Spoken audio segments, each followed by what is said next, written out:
जाको राखे साई या मार सके न कोई, ये कहावत तो आपने जरूर सुनी होगी। लेकिन आज इस कहावत का एक दिल दहला देने वाला उदाहरण भी देख लीजिए, जहाँ एक माँ की ममता निष्ठुर हो गई।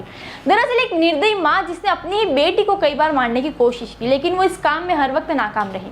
माँ ने उसे कोक में मारने के लिए अबॉर्शन की दवा ली, लेकिन गर्भ गिरा नहीं। इसके बाद उसी माँ की 7 महीने की प्रीमेच्योर डिलीवरी हुई, जिसके बाद उसने बच्ची को तीसरी मंजिल से नीचे फेंक दिया। लेकिन बेटी का इस दुनिया में आना लिखा था तो वह बच गई। बच्ची 4 महीने से शिशु गृह में है और स्वस्थ है। दरअसल घटना चित्तौड़ की है, जहाँ 26 जुलाई के दौरान गांधीनगर में एक मेडिकल की दुकान वाले ने जब सुबह सुबह अपनी दुकान खोली तो उसे लगातार एक बच्ची के रोने की आवाज आ रही थी।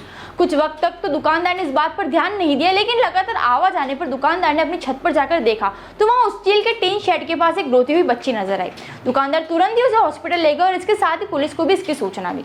बच्ची की हालत गंभीर थी। दरअसल बच्ची को तीसरी मंजिल से नीचे फेंका गया था, जो पास में स्थित दुकान की छत पर जाकर गिरती है। वहाँ कई सारा कबाड़ पड़ा हुआ था, जिस कारण बच्ची को कई सारी चोटें आई है। इसके साथ ही रात भर भारी बारिश के कारण बच्ची बीमार हो गई थी। थाना इंचार्ज ने बताया कि दुकान के पीछे एक हॉस्टल है, जहाँ नर्सिंग करने वाली कई सारी महिलाएं रहती है। जब हॉस्टल में रहने वाली नर्सिंग कर्मियों से इसकी पूछताछ की गई तो उस समय एक लड़की बहुत ही घबराई हुई दिखाई दी। जब महिला से प्रेगनेंसी के बारे में पूछा गया तो उसने इस बात से साफ मना कर दिया। पुलिस को शक होने पर उसका डीएनए सैंपल लिया गया। सैंपल लेने के दौरान बाकी लड़कियों को भी उसके साथ खड़ा किया ताकि उसे शक न हो। 4 महीने बाद जब डीएनए टेस्ट की रिपोर्ट आई और मामले का खुलासा हुआ तो उस महिला और बच्चे का डीएनए सेम निकलता है। उसके बाद महिला को पकड़कर वापस पूछताछ की जाती है तो महिला अपने बच्चे होने की बात को कबूल कर लेती है।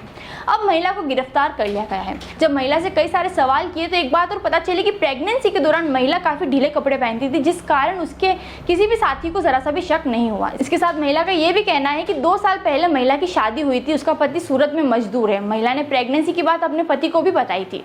महिला आगे की पढ़ाई करना चाहती थी और बच्चा नहीं चाहती थी, जिस वजह से उसने पहले तो अबॉर्शन की दवाई ली और प्रीमेच्योर डिलीवरी होने पर बच्ची को तीसरी मंजिल से नीचे फेंक दिया और पति को कहा कि मिसकैरेज हो गया है।